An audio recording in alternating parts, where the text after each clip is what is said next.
Hi guys, it's Aoife from Words of Clover and I'm here to start a little impromptu reading vlog. So I wasn't planning to do a reading vlog in January, but yesterday in the post a book that I am very highly anticipating came in the mail, and that is The Stolen Heir by Holly Black. So this is a spin-off, the first book in a duology that is a spin-off to the Cruel Prince trilogy. And if anyone knows this channel at all, you know that I really enjoyed the Cruel Prince trilogy over the past few years. I love anything to do with fae and fairies, but in particularly when the fairies that are being talked about are cruel and malicious and tricksy, and that is everything that the fairies are in The Cruel Prince. So I wanted to read The Stolen Heir, and I pre-ordered it a few weeks ago, and it came yesterday. I'm actually being very good at the moment, or trying to be very good when it comes to buying more books and adding more books to like my TBR, both physical and on my Kindle.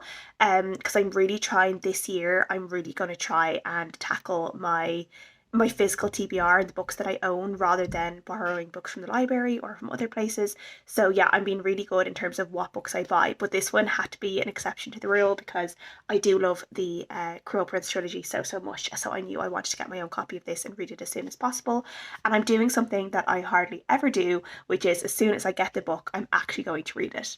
Like this, that hasn't happened in so long. Normally I get the book, I'm really excited for it, and then I end up putting it on my shelf and I don't read it for ages. So when this came in the post yesterday, I was like, no, I'm going to read this, and I'm going to read it straight away because I was almost finished my other book. So as soon as I finished that last night, I started reading The Stolen Heir. So what is this about? It's been 8 years since the events of the last book in the Cruel Prince trilogy, which was The Queen of Nothing, and we are following a character who was a child in that trilogy, and his name is Oak, and he is kind of a prince of Elfhame, which is like the elven and fairy kingdom.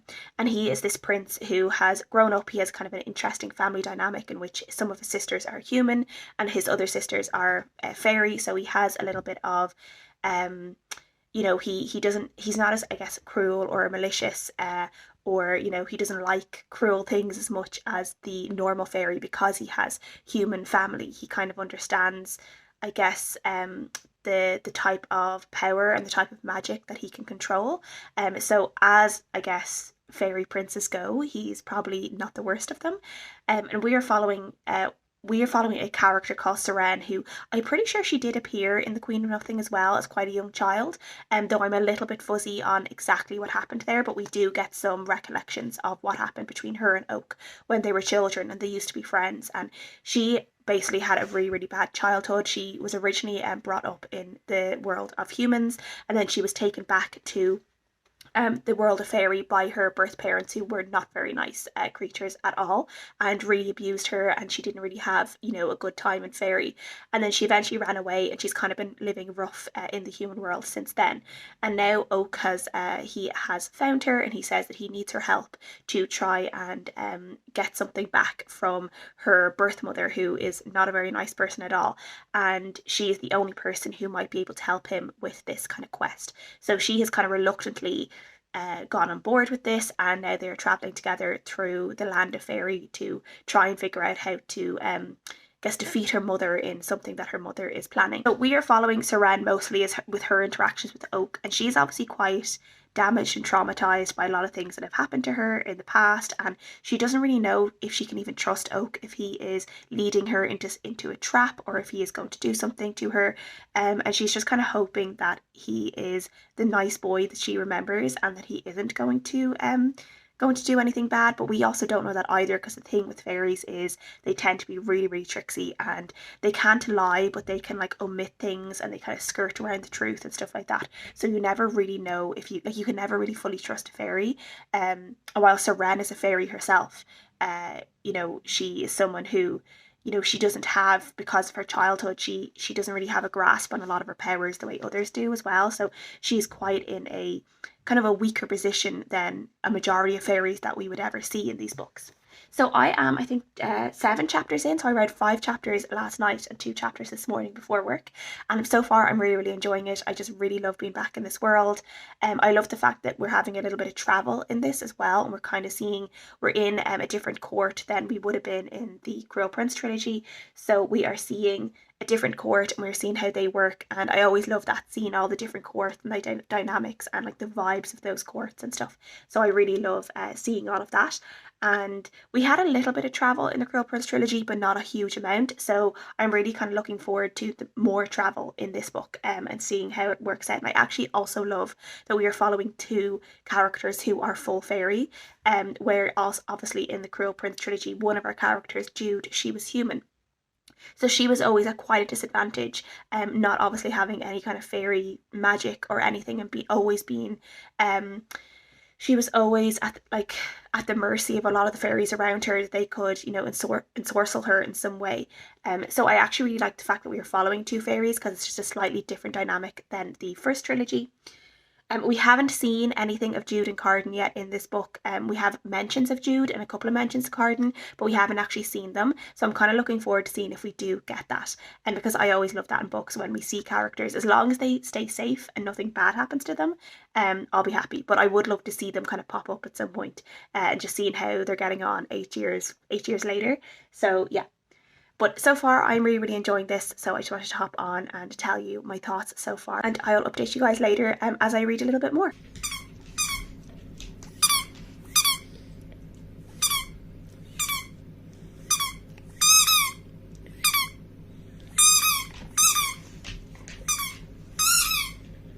Guys, so it is now Wednesday afternoon. So different day, same jumper. Listen. It is cozy and it is very, very cold outside. So yeah, the thick jumper is needed. I just wanted to check in with The Stolen Heir. So I am currently on chapter 12, which is 226 pages in. So I am on kind of like the home stretch now. As I predicted, this isn't going to be a book that takes me very long to finish, because it's easy to read. I really enjoy the world then, so I want to read as much as I can. So yeah, so I only have like this much left, and I think I will either finish this tonight or tomorrow morning, maybe before work. So yeah, I am still really, really enjoying it. We are still on our quest. We are still with Ren and Oak as they go on this quest to save Oak's dad against Ren's mum. And even though the both of them are pretty bad people, especially if you know anything about Oak's dad from the first trilogy, the Cruel Prince trilogy, you know he is a very complicated, not particularly nice character, but at the same time, like, you kind of like him at the same time. I always really enjoyed kind of my conflicted feelings about Maddock, who is Oak's dad. And I always imagined him as some sort of like Ned Stark, Sean Bean type of character. Like if I ever wanted someone to play him in a movie, I'd want it to be someone like Sean Bean. I'm not sure, but I think that's also why I kind of liked him as a character, because that's who I always imagined him as being. I always imagined him as kind of like a Ned Stark type of character, even though he's not as nice as Ned Stark. We are following on the journey. We're kind of at the last corner now. We're kind of, I guess, in the home stretch of them getting to where they need to be. So I think things are going to really heat up in the last little bit of this. I think there'll probably be some twists and turns.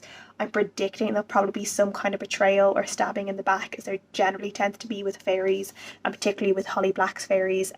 You can't really take them at face value at all. You know, they always have something up their sleeve. So I just don't know if Oak has something up his sleeve, or if Ren will have something last minute that we don't really know what she's thinking yet. But yeah, I do really like the relationship between the two of them. It's quite cute and quite like tender, and like almost like very young love-ish. Like they're only like, what are they, 17 and 18 or 16 and 18 or something like that. So they're fairly young, but their little feelings together are very much like first crush type of feelings. It feels very, very, very, very, very cute. Again, like one of them could stab each other at the back at any moment, so you don't really know what's going on at the same time. Some really kind of interesting reveals about Ren and who she is and where she actually came from, and we know that there are some kind of, not prophecies, but things people fear about her and think about her, but we haven't seen that much yet about her. We've seen a little bit of like a glimpse of what a big power could be lying inside of her, but we don't know yet if it's something she'll be able to tap into. Was it a fluke? Is it more, is she really, really powerful? Is she more powerful than she thinks she is? So that'll be more interesting to explore either in this book or the next book. So yeah, I am just really, really enjoying this. I'm really looking forward to seeing what happens next.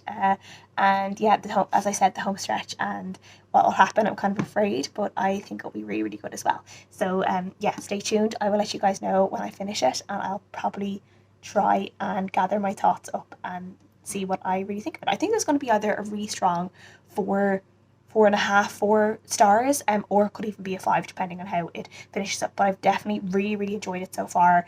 It's definitely like a high 4 out of 5 stars, but I'm also biased as I do just really, really love this world, and I think I would just love any type of story set in this world because I love the setting so much. So yeah.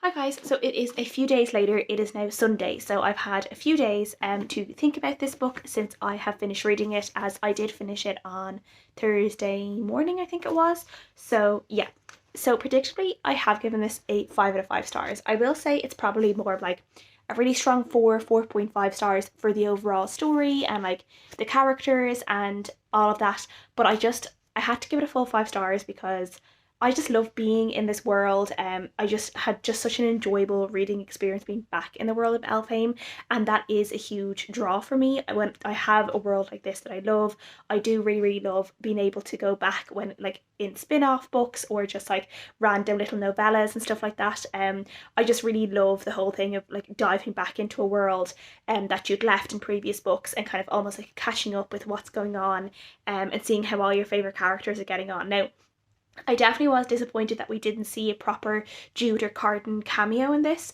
but they were mentioned a lot, and I feel like the way things did end up, we will probably definitely see them in the next book. So I think this is only a duology, so the next book will be the final book. So I'm really hoping we will see them there, and I would definitely love like more books set in the world of Elfhame because like there's so many like different courts in the world of Elfhame, so I feel like there is definitely potential for Holly Black to just create a bunch of different worlds and then have that like really kind of exciting thing for fans of the series and fans of the world, that we will see like our favorite characters dip in and out of other books and little cameo characters and stuff like that. So yeah, I really love maybe like an underwater uh spin-off. I think that would be really, really cool to have like characters who are like maybe like mermaids or proper underwater fae. I think that would be really, really cool. There is a little kind of like like a warning in this book at one point around some politics happening when it comes to the court, that is the sea, I don't know whether it's the sea court or the underwater world, where we know that there's like stuff happening. So I don't know if that will happen in the second book or if that's just kind of something maybe Holly Black is rumbling that she will carry on in another series, but that would be really, really cool. But yes, as I said before, I just really enjoyed this. I really loved the characters. It was just really nice to like, and a little bit weird in a way as well, seeing Oak all grown up when we had followed him as a young character. In the original trilogy, we had seen him so young, and now seeing him like older and be like handsome and like lusted after and stuff was like a little bit weird. But I also did enjoy seeing him, and I felt really proud of him at different points. The way he acted and the way you can see how Jude and like his human sisters have rubbed off on him in a way. He's not as cruel and he's not as tricksy as like other fairies, but he still knows how to use his particular powers to his advantage, but he's not cruel in any ways either.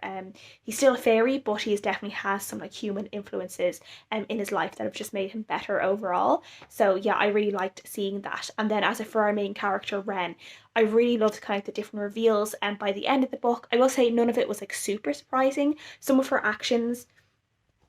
actions by the end, like the very end of the book, did surprise me, but they were done in like a really like good way, and kind of a real, gotcha kind of way that I really liked. And yeah, as I said, it makes me really excited for the next book, as I feel like the way things ended on in this book means that we're probably going to see a little bit more of Carden and Jude, particularly maybe an angry Jude in the next book. So yeah, I would really like to see that. And I did think it was just really, really fun being able to follow a whole cast of just fairy characters rather than having and both of these characters as well. They're both fae, and they're both kind of they both have their particular fae ways about them, but they both have been very influenced by the human world and by the mortal world. With Oak, it is with his human sisters, and then with Ren, it's because she spent a period of her life as a young child as a changeling in the human world, and she still misses that world all the time, and she kind of thinks of her real family as her foster family that she had when she was in the human world. So we see how all of that influences her and the way she thinks, and yeah, the way that both of them react and think in different ways. And I think that was done really, really well, and those, it kind of connected them as well as characters, so I really enjoyed seeing that. So yeah, overall I really, really enjoyed this. I would definitely recommend it for people to read, especially if you are into the Cruel Prince trilogy and you are like want to dive back into the world. This is just an excellent way to do it. I would say I think you're better off reading the Cruel Prince trilogy before you would read this, just so you can have a greater understanding of how it all works. You kind of know the history of the world that Ren and Oak are in, and when it comes to like the events that happened in The Queen of Nothing, which is the third book in the Cruel Prince trilogy. Some of that is mentioned quite a lot in this book, so I feel like you just better understand the world, the characters, a lot of the motivations behind what people are doing if you've read the original trilogy. But of course, I'm sure you could go into this as a standalone. I just think you probably would get even more enjoyment out of it, already being a fan of the original trilogy. So yeah, I really, really enjoyed this. Please let me know if you guys have read it and if you've enjoyed it. I would love to know. And yeah, I can't wait already for the next book, which I presume won't be out until next year or even later. So yeah, I have a while to wait, but I'll probably just do a reread or something of the original trilogy and then this book again before the next one comes out. So I have that to look forward to. So thank you guys so much for watching as always, and I'll see you guys again next time. Bye.